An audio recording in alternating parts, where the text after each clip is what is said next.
What's up, my BubblyBoiiis here in our video, and today we are doing a pure live twin deck profile post Valiant Smashers. This deck is insane, trust me on this.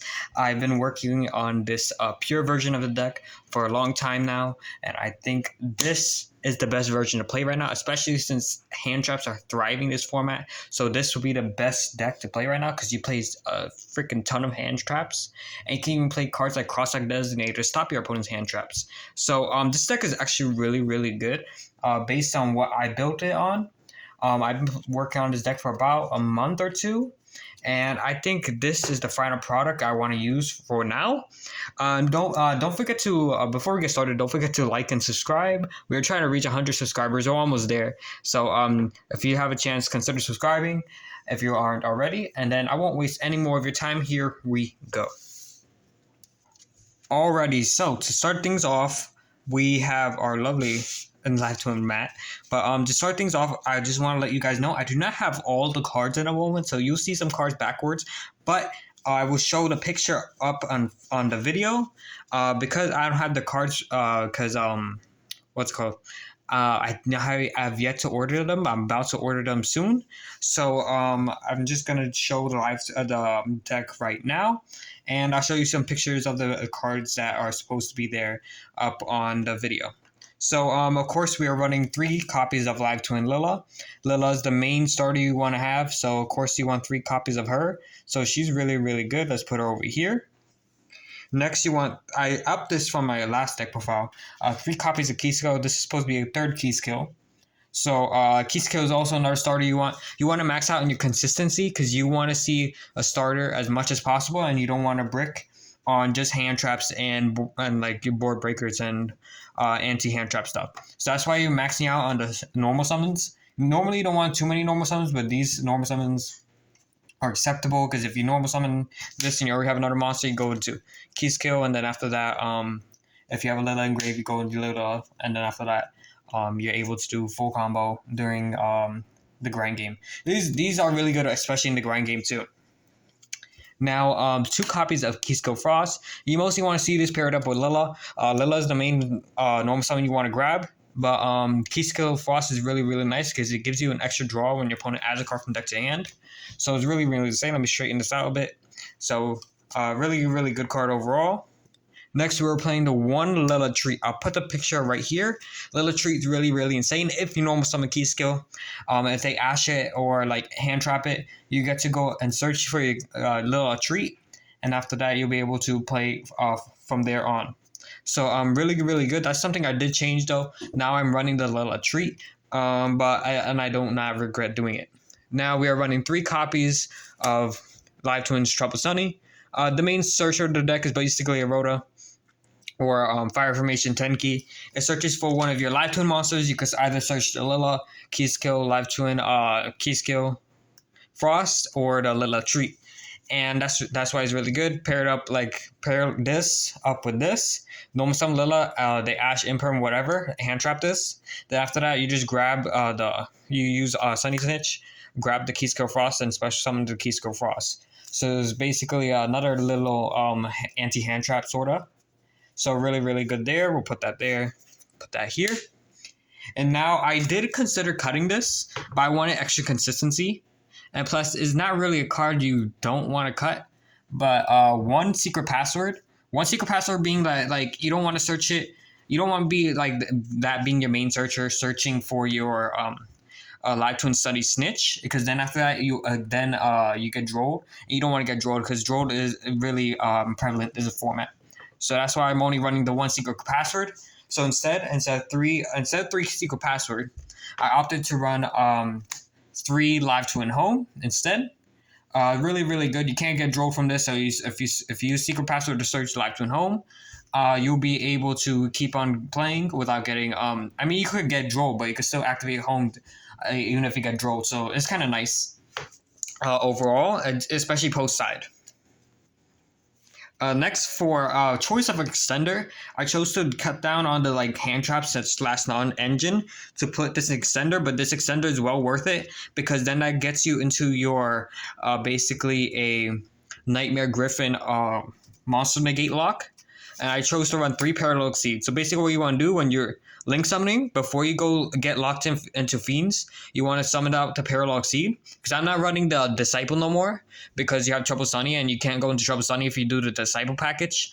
And yeah, so that's why I'm running the Parallel Exceed instead. You could go into Signet Mining, but that's a -1, so that's why I don't play it. And yeah, so this card is really, really good overall. And you could go into things like Baguska mid-game if you don't open this up. If you don't open this up, like in the opening hand, we still run Baguska for mid-game and grind game. So it's really, really nice. So that's it for the main engine line.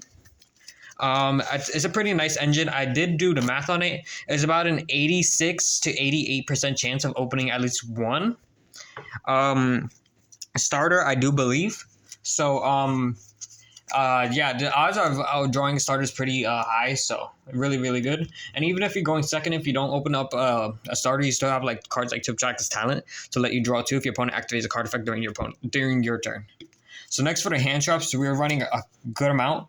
We're running 3 Ash, 3 Veiler, 2 Nibiru, 1 Mourner, and 3 Infinite Impermanence. Okay, so this is not as much hand traps as I like to play. This is only 12 hand traps, but these 12 hand traps are really, really strong. Ash being good against every deck, so that's why I'm playing it at 3, of course. It's mandatory. A Veiler being that is also really, really good this format. 2 Nib. 2 Nib is kind of questionable. I would play 3, but you don't want to use this going second sometimes, because after that, if you only have 1 normal summon, you can't normal summon activates effect, because you need to control no other monsters. So that's why I'm only running 2 Nib. One reason is for the crossout target, because I am playing crossout in this build, and one is also for like basically board breaker going first, because it's really good if you chain Trouble Sunny to it. You activate Trouble Sunny first and then Nibiru, which is really, really nice. So now we are running the 1 Mortar for the crossout target, which is really, really nice. You could consider like cutting a Veiler for Droll, but I don't think like Droll hits this deck that much, so I don't really mind getting Droll, to be honest. It's just one less card they have in their hand, plus we could tactics them, look at their hand, and then we just get pluses from that. And after that, the 3 Imperm is just a really insane going second. Hand trap or going first. So it's really, really good going second or first. That's why I'm playing 3 copies of that. Now we are running the 3 copies of Forbidden Droplet. Yes, this is supposed to be 3 copies. I didn't order this yet, but they did get really cheaper. So now it's really, really good for budget players. Forbidden Droplet is really good in this deck because you could do things like, let me show you guys right now.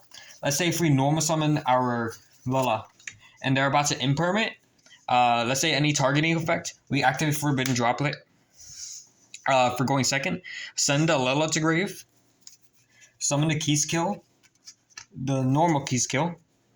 And then after that, we negate one of the monsters. You can also send some other cards from your hand or field. And like I would send like a Trouble Sunny too, if we're not in like game 2 or game 3. And I mean Sunny Snitch, my bad. And then after that, negate some of their effects and activate Keyskill to summon out a Lilla from the grave. I mean, Lilla from the deck, my bad. And we still are able to play. So it's a nice little, basically, like kind of like enemy controller, but a little bit better. Because this is still really good going first. You set this. And after that, you're able to kind of break their board when going first. Like, let's say you activate this. You set this. Have Trouble Sunny on board. Summon back with Trouble Sunny. Use this effect, send this, or like if you activate Imperm and they chain a Burrown or something like that, send these 2, negate a Burrown and another monster. And it's just really, really good overall, and they can't respond to it either if you send a monster to grave. It's just really, really insane overall. And the Lifetime can summon itself back, so you could just like send it to grave, summon it back. Really, really good in this deck, in my opinion. But you can also opt to run enemy controller too, if you choose to do so. But I run it too because you want it for a cross-out target too, because some people play Droplet, and Droplet does hurt this deck when you're going second. I mean, going first, my bad. It's also a really good card. You don't want... I would rather play Forbidden Droplet against Evenly, because it's better going... Evenly is only a card going first. I mean, good going second. Oh my god. but not going first. Like you can't really do anything with going first, and that's basically a brick in your hand. At least Forbidden Droplet is good going first and second, so that's why minimizing the amount of bricks you have in your deck is really insane. Next, we are running 3 copies of Cross-Side Designator. Yes, I don't have any yet. They're mad expensive. They're like $10 each. So, yeah, but I'm planning to get them, though. This is a really insane card for this deck because you run so many hand traps that you could you have so many cross-deck targets in the deck. And this is really insane overall. 1 Call by the Grave and 2 Triple Tactics Talent. These are basically your 6 anti hand trap cards. That I love the 2 Triple Tactics. You don't want really 3 of them because sometimes you don't even have an option to use Triple Tactics Talent. Call by is really insane because cards like Effect Veiler, Ghost Mourner, Droll, and Ash Blossom is really good. This format so is really good.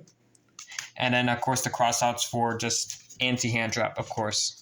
Because getting hand trapped on your Evil Twins does hurt a lot. But that's why we run the crossouts tactics and all that.